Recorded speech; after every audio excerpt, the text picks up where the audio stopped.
Welcome to Real Talk, Real Estate Discussions with Andrew Kirsh. In each episode, Andrew interviews industry leaders. We'll hear their real-time opinions on today's market, their background and unique career highlights, and guidance for newcomers into the industry. You can find this show at scholarkirsh.com and on YouTube, LinkedIn, Apple Podcasts, Spotify, Google Podcasts, and more.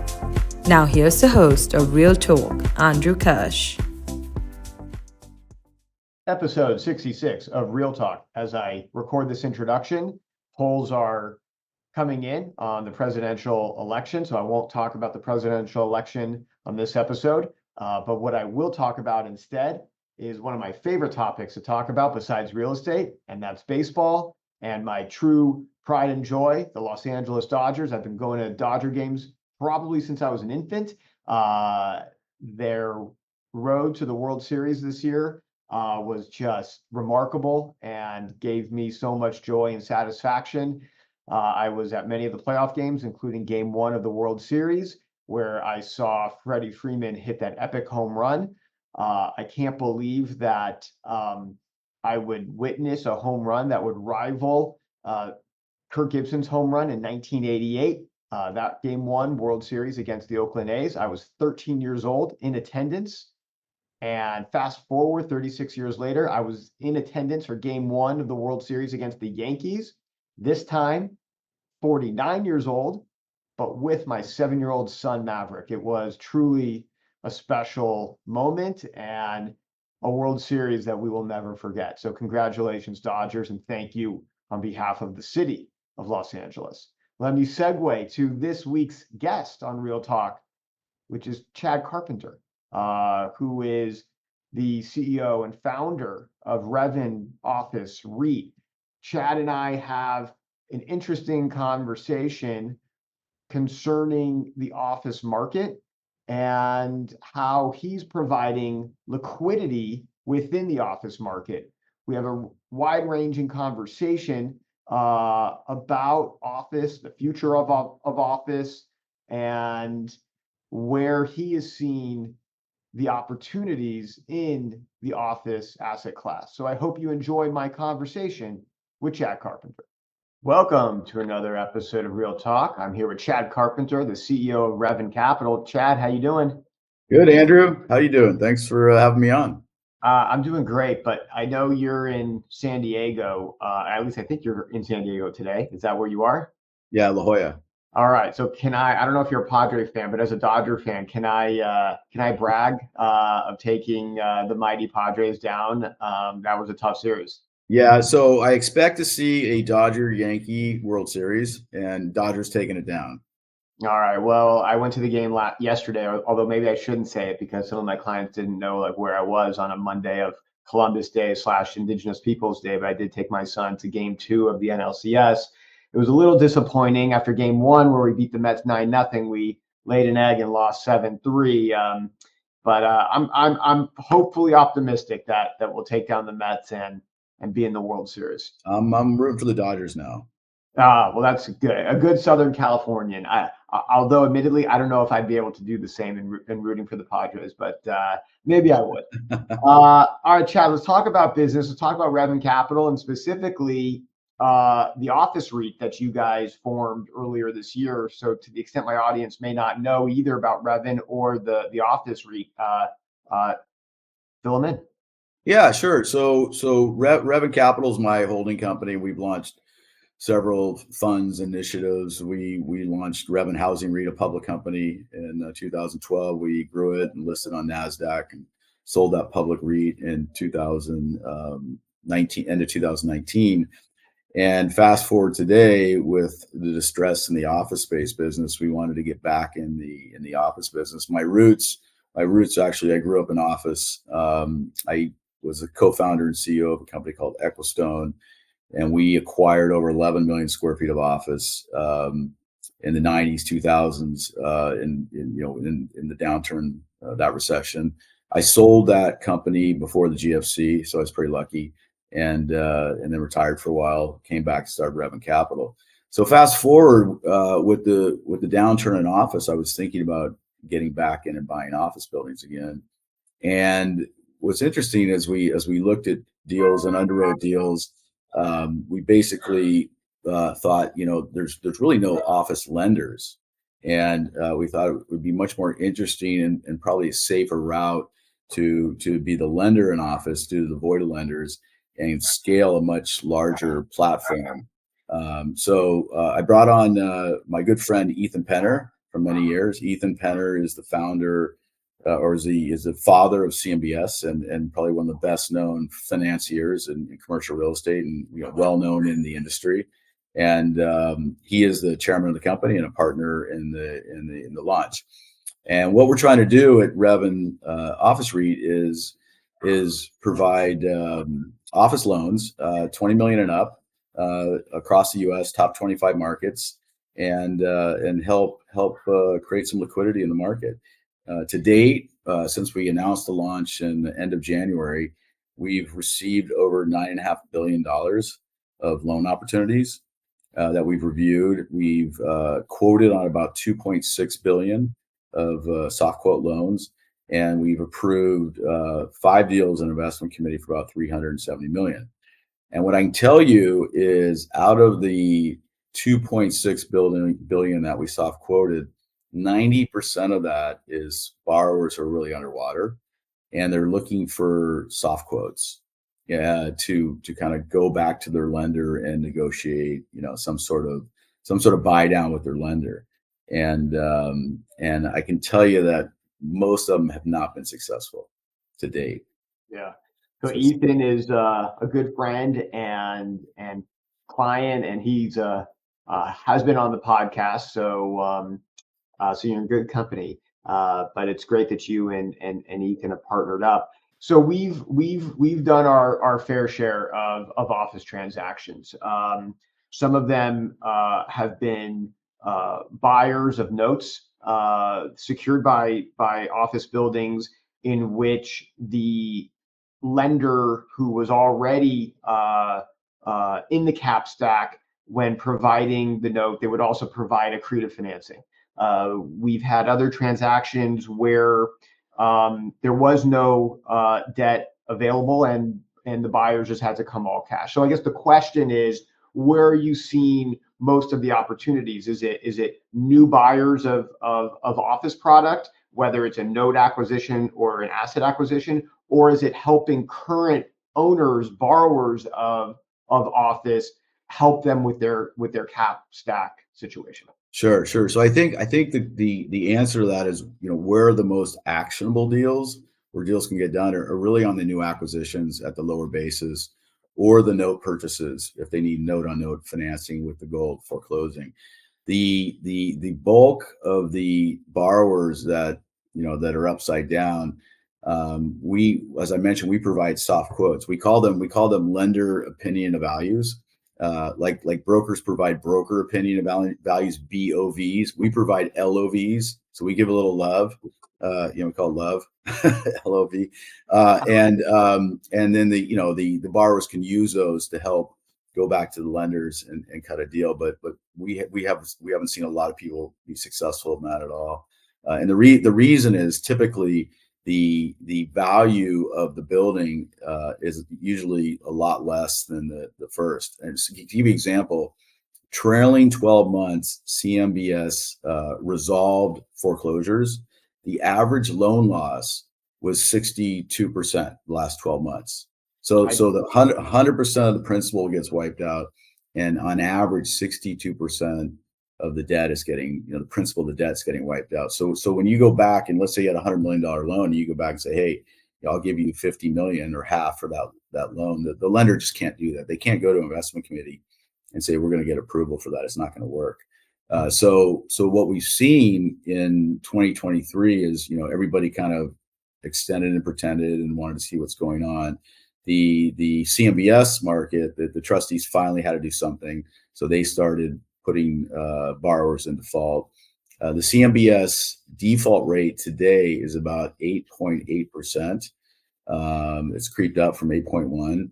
And what's crazy about that is the default rate in January 2009 was about 1%.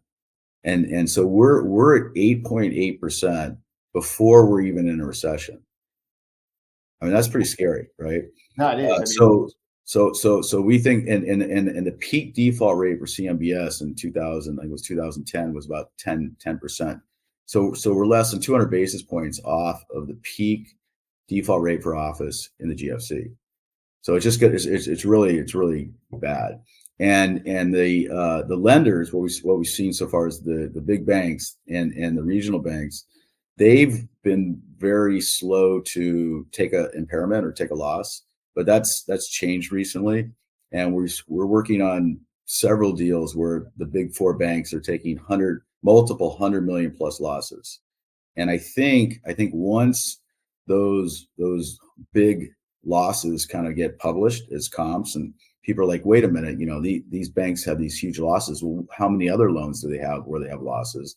And if the big banks are taking losses, how about these smaller regional banks who have a very high exposure to office based on their loan book? Now, I think the big banks, their office exposure is a very small percentage of their total, loan book, right? Which includes all their loans. So I don't think there's any issues with big bank failures, but I think the smaller regional banks who have over 20% exposure to office, it could be insolvent. Could be insolvent if they're leveraged, 10 to 1. They have debt to equity.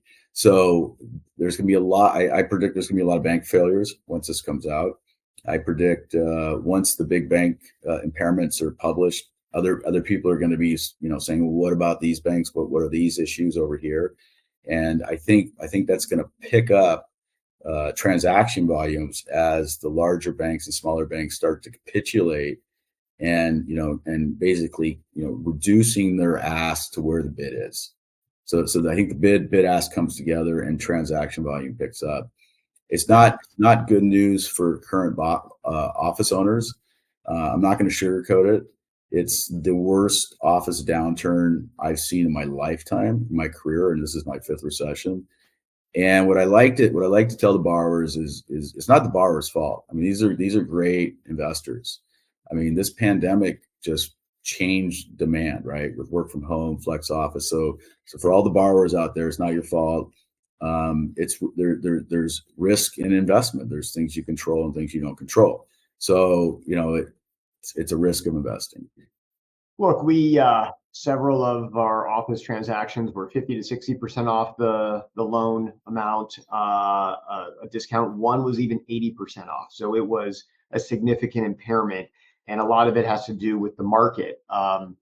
What markets are you seeing the most pain? Well, I can tell you the market that has the least pain is South Florida. South Florida has incredible demand and rents are up 50%, kind of West Palm Beach down. So that's a pretty strong market. Everywhere else has pain. I almost feel there's one other market that I'm sitting in right now in Century City.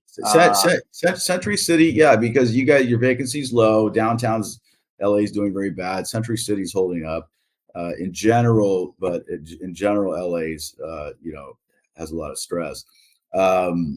I would say the worst markets are, Washington, D.C., San Francisco, Portland, Minneapolis, St. Paul, Seattle. It's really tough. St. Louis is just a disaster from an office standpoint. I mean, rents are $12 gross and expenses are $12 gross. So it's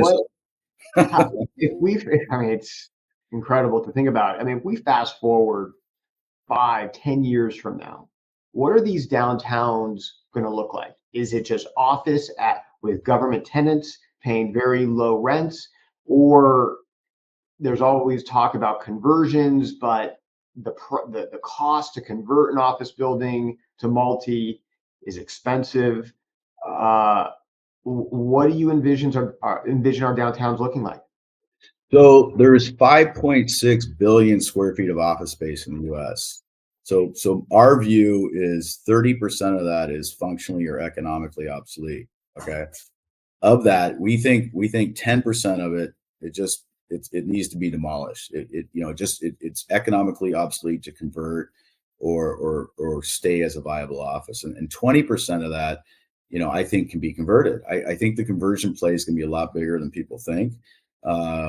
It's just a function of getting your basis low enough to where, you can actually put in the costs to redevelop the asset and actually make a profit. And, a lot of people say, oh, this building can't be converted. It's got it's a square versus a rectangle. It doesn't lay out well. And I can tell you every building can be converted. It's just a function of cost. And then at some point, it just economically doesn't work. If you have to put more money into it versus what it's worth on the back end stabilized. But I think a lot of those buildings will be residential conversions, a few hotels, some self-storage. You can take 2-story office and convert them to industrial in many aspects. So I think that happens. Now, let me tell you the good news. The vacancy rate today is, nationally just over 20% and a little 23% with sublease space. So if you say, and then on average, what we've seen is on average, in 2023, on average, we saw tenants downsizing about 40%. And then year to date, CBRE came out with a report saying on average, tenants are downsizing 27%. But let's say at the end of 4 or 5 years, the average tenants downsize only 20%. Just because we have to wait for all these leases to expire to really figure out where these tenants are going to reconfigure their footprint and what space they need. But let's just say 20%. So we've got 20% vacancy today, and let's say in 4 years the vacancy rate goes to 40%. That sounds pretty bad, right? But if you take 30% out of the market, out of the denominator, we're back down to 10%. So our view is we're bullish on office long term. We believe in viable office. That's why we want to get in the business. And honestly, that 30% that's obsolete today, those borrowers, those owners, they're not going to put TI dollars in those buildings. They're not even competing right now with office. They can't afford to compete. So they're almost out of the denominator right now, but they just haven't been taken out of the broker stats, right? They haven't officially taken out. So I think long-term vacancy rates will be back down to 10%, probably in about 7 to 8 years. It's going to take a long time for these buildings to come out of the denominator and get repurposed or demolished. And I think we'll have a healthy market at that point. And that's exactly what happened to Cleveland. Cleveland literally took 40% of the old buildings out of the market and brought the vacancy rate down. So it's just going to happen nationally. But it's going to take time. We also have to get through all the maturities, So I think bottom is 4 to 5 years out for office to really know, what the tenants are, use requirements are from a size standpoint, and then, where the maturities are. And what's interesting about maturities is if, out of the 8.8%, only 30% of the defaults are payment defaults. 70% of the defaults are maturity defaults. And what's interesting is a lot of people said, well, all the vacancies in 10% of the buildings, so that's where the stress is. That's not true. I mean, the stress is also in the buildings that are 60, 70, 80% leased that can't refinance. They're out of the money. And the borrowers, they're not willing to put more money into the building and for TIs or costs or whatever, and they're going to get foreclosed on. So I've gone on record saying I think 70% of leveraged office buildings get restructured, foreclosed over the next 4 or 5 years. And so in terms of the product that you have and that you're going out to market, what are, obviously every deal speaks for itself and has its own terms based on leverage, based on location and the quality of the borrower, but where are you pricing office loans and leverage? So we're looking for borrowers who are buying these office buildings at a significant discount to basis, obviously with a new business plan. And our loans are typically come in at about 50% of new uses, the total business plan uses. And so depending on the occupancy of the building, we can come in at 60%, 60-70% if it's leased at closing, and then the balance for good news up to 50% of uses. But if the building's vacant, we'll loan on vacant. But the borrower has to close cash, and then we come in with with good news capital, capex capital, and carrying cost capital. So it just depends on the situation of the building, the lease up, the business plan, et cetera. And every deal is different, every location is different. And and we have no problem working with borrowers who have lost buildings in this downturn at all. I mean, I'd rather work with them because they know how hard this is, and they'll be more cautious on their underwriting going forward. Yeah. And is it a recourse or non-recourse product? We're 100% non-recourse. Mm-hmm. A lot of conversations that I have with clients, and it's what you mentioned earlier, is that from a cash flow perspective, they're doing great, but there's just no exit, and they just don't see a path because of how cap rates have just blown out, and so they have no real incentive to put more money in the deal because they're that far out of the money. I mean, what do you tell a borrower in that situation? Well, if they're upside down, we recommend they do everything they can to negotiate with the lender to try to save the deal, stay in the deal. If they can't, to give an example, we quoted a $220 million loan on a deal that had a $360 million first and $300 million of equity in it.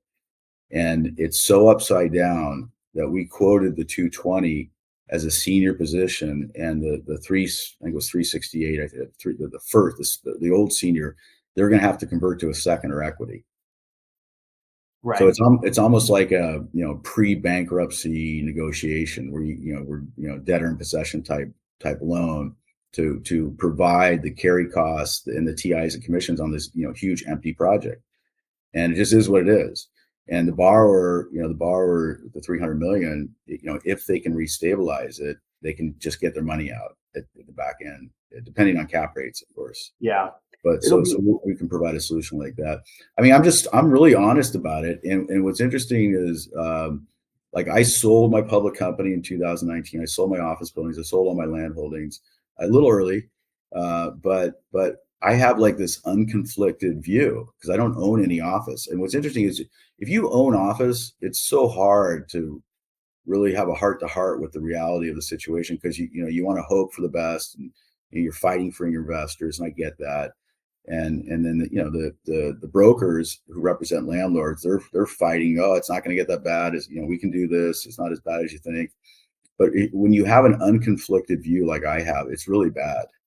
And I'm telling people to be candid so they can make the right decision, as soon as possible. What will be interesting is there will be a societal shift in how we office again, but it's unlikely to occur during the loan terms that borrowers have. I mean, Yeah.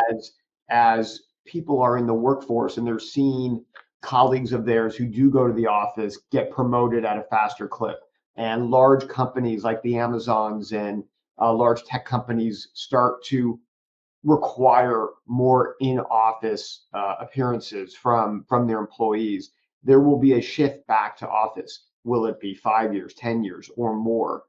There will be a new labor force that will not know of a work from home option. And anyone who's a teenager or in college now, when they come into the workforce in the next 5 to 10 years, they won't know that option.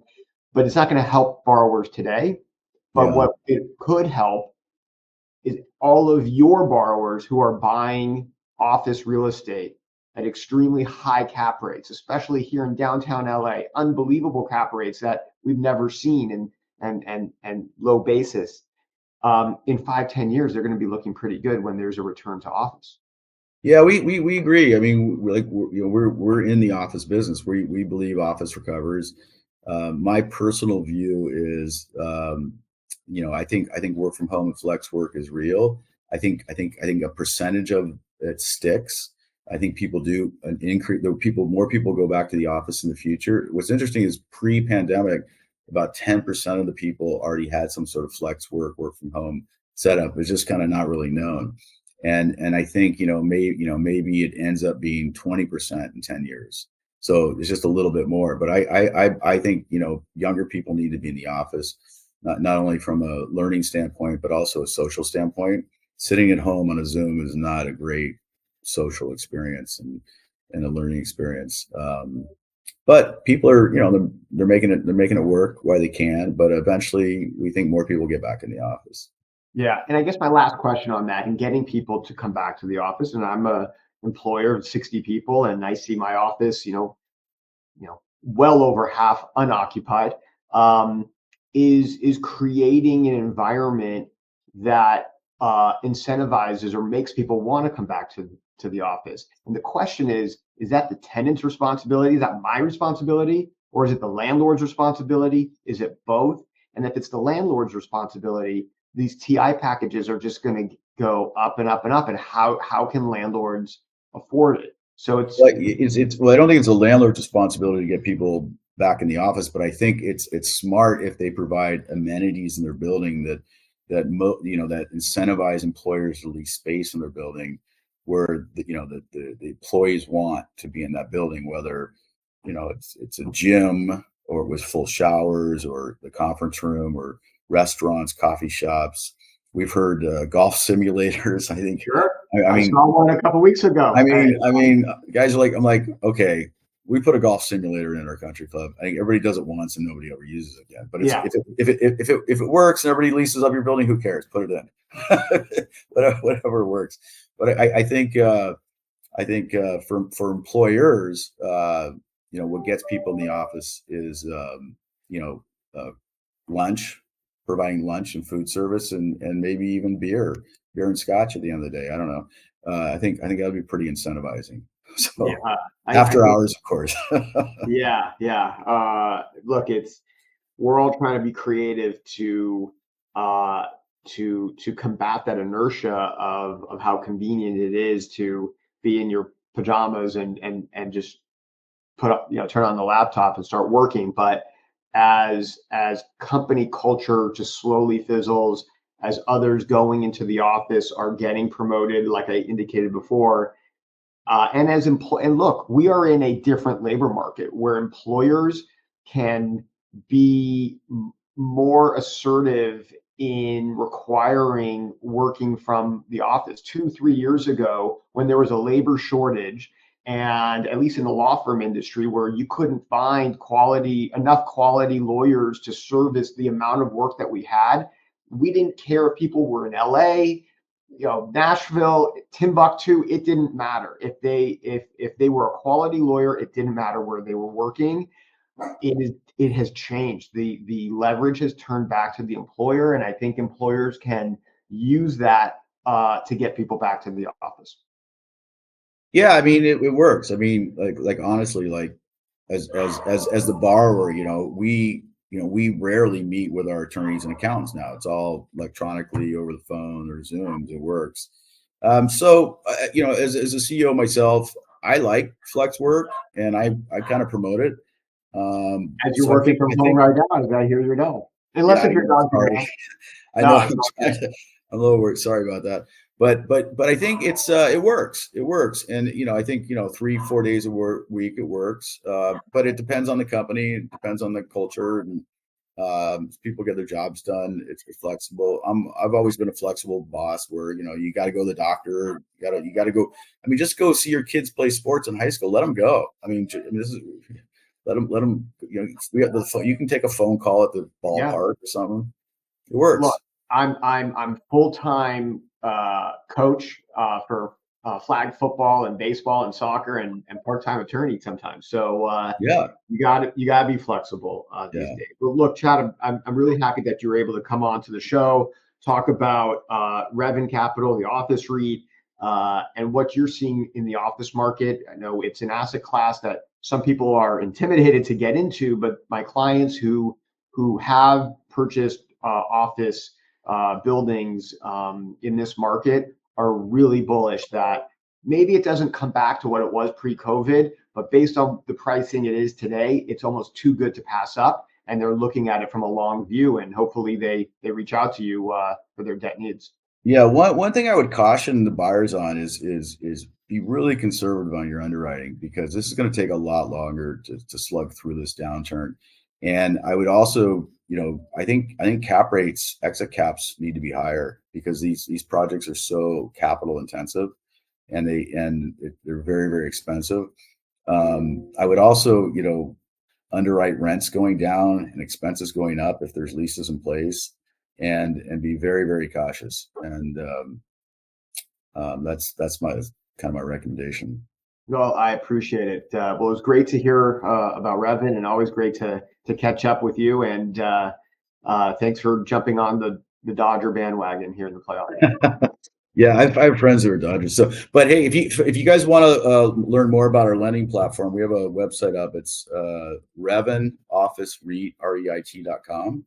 So you can go there and learn more about us. And also, if you really want to keep up to speed on defaults and the most up-to-date news on distressed office and foreclosures, bankruptcies, and deals, follow us at Reven Capital on X. We repost a lot of sale comps, data, information on all about the office market. So it's pretty good intel for information. And reach out if you want a loan quote through Andrew, and we'll love to work with you guys and work with Andrew. It'll be fun. I appreciate it, Chad. Great catching up, and I'm sure we'll be seeing a lot of each other or transacting a lot over the next few months. Look forward to helping office buyers make good investments. Looking forward to it. All right, Chad. Thank you. Thank you. Take care. You've been listening to Real Talk, Real Estate Discussions with Andrew Kirsh. You can catch prior episodes at scholarkirsh.com and on YouTube, LinkedIn, Apple Podcasts, Spotify, Google Podcasts, and more. Thank you for your positive reviews, comments, and for sharing the show with others.